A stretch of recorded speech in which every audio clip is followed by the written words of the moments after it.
This is my first experience, and you guys are really a strong representative of how to do it right. So thank you guys. Great support. Do you guys have something that you geek out about, so that seeing it at the con is like really cool for you guys? Yesterday we took a picture with the Mortal Kombat guys. That was pretty cool. Yeah, that was really cool. See, almost everything here I'm actually a fan of, which is really cool. No matter where I turn, where I go, I see something that I like. And even everyone that is here as a guest, it's like, I could very well be a person in their line as well. And for things I never expected to see, for example, right beside us we have, you know, a lot of the voice actors for the Animaniacs, which I grew up watching as a kid. And like, these are people that I'd love to meet, you know, but I never thought I would meet. And, you know, I'm seeing, you know, another series that I've loved watching, and I share this with everyone. I was a huge fan of the Sarah Connor Chronicles. Yes! But not many people know how good of a show it is. It just flies under the radar.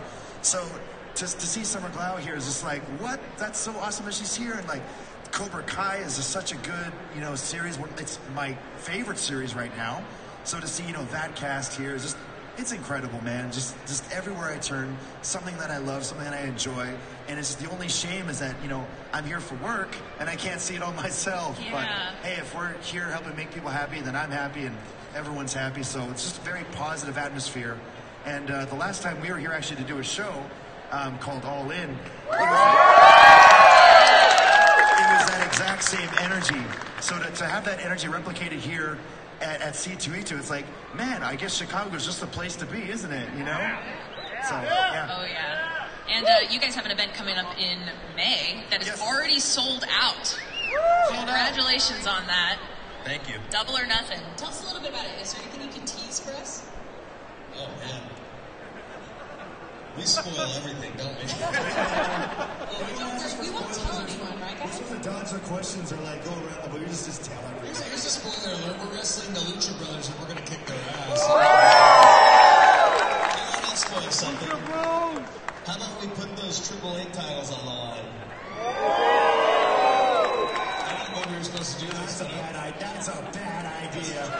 What if they beat you for it, Nick, huh?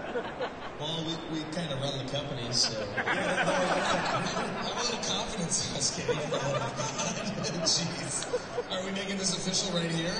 Should we make it official? It's already on Reddit. Someone already... Alright, fine. How about the Young Bucks versus the Lucha Brothers? Let's put the AAA titles on the line at Double or Nothing.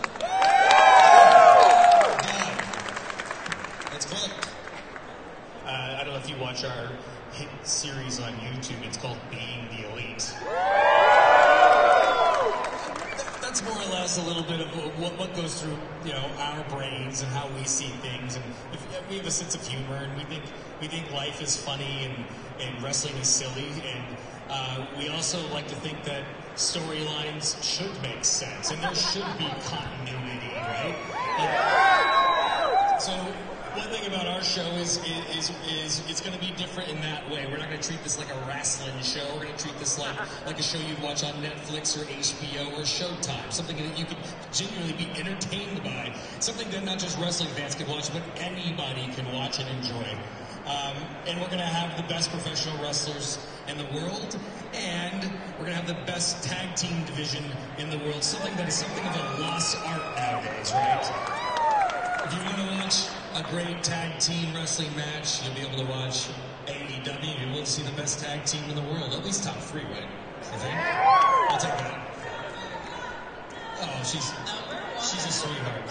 But our goal is to just be different in every aspect of the game. Throughout your careers, has anyone ever tried to pitch any sort of move to you guys that you were just like, absolutely not, no way? The three of us are pretty crazy, so we don't say no to much. Wow. Jeez, yeah, have we ever said no?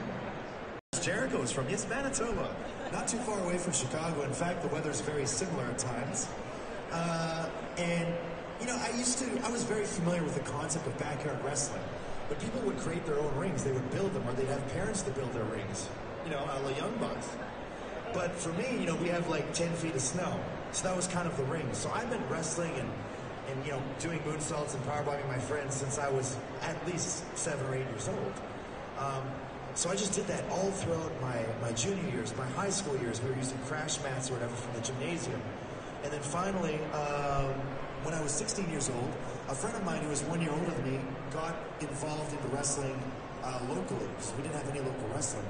So I was sort of like living vicariously through him. And I was doing ring crew, doing ring announcing. I was doing commentary, but it wasn't actually wrestling. Finally, when I was 18, I was able to train. And as you guys know, the rest is pretty much history. I started locally, didn't really do much in Winnipeg. There's not much to do. And I just took one trip. I tried out for a wrestling camp. I received a WWE deal. And it wasn't for me. It was an invaluable experience, but it wasn't for me.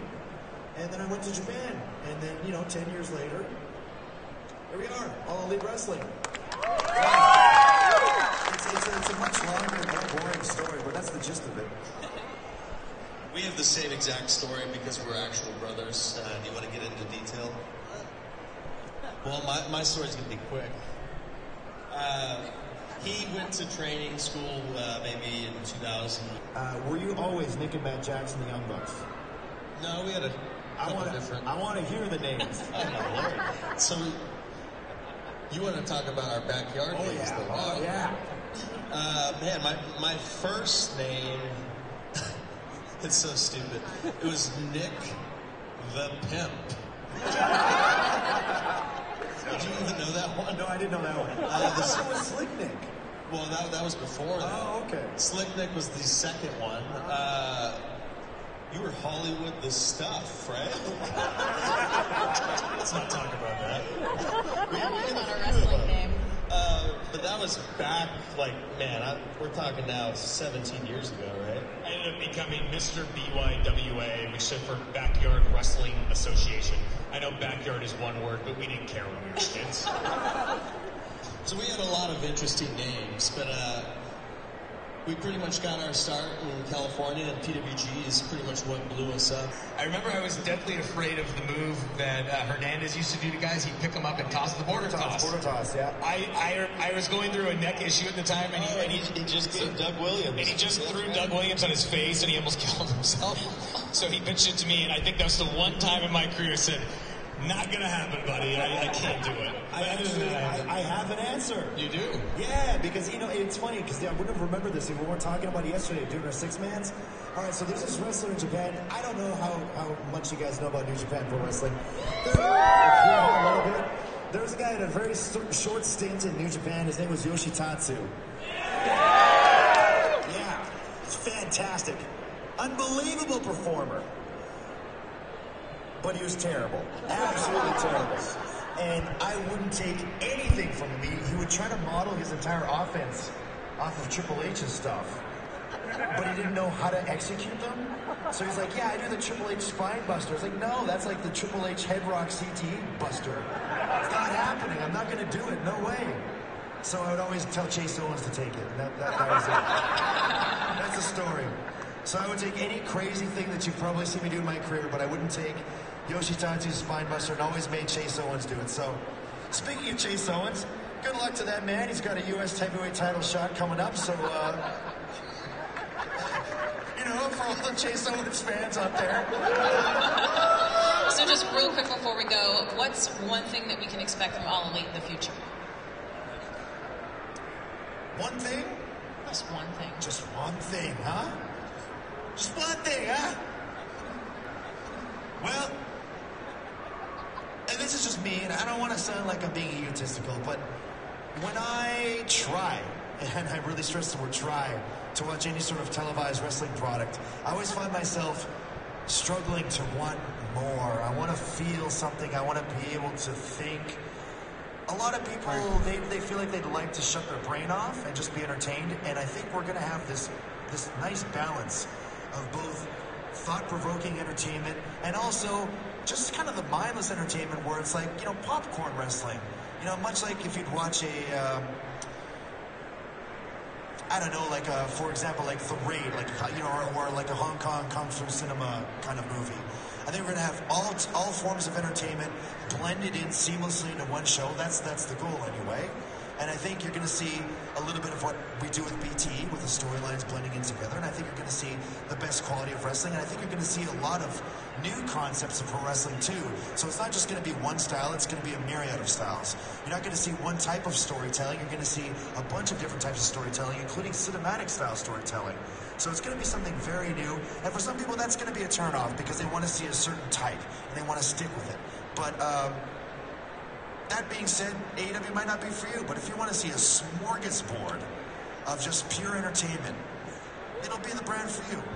That's awesome. Guys, thank you so much for being here. Give it up once again for Kenny Omega and the Young Bucks.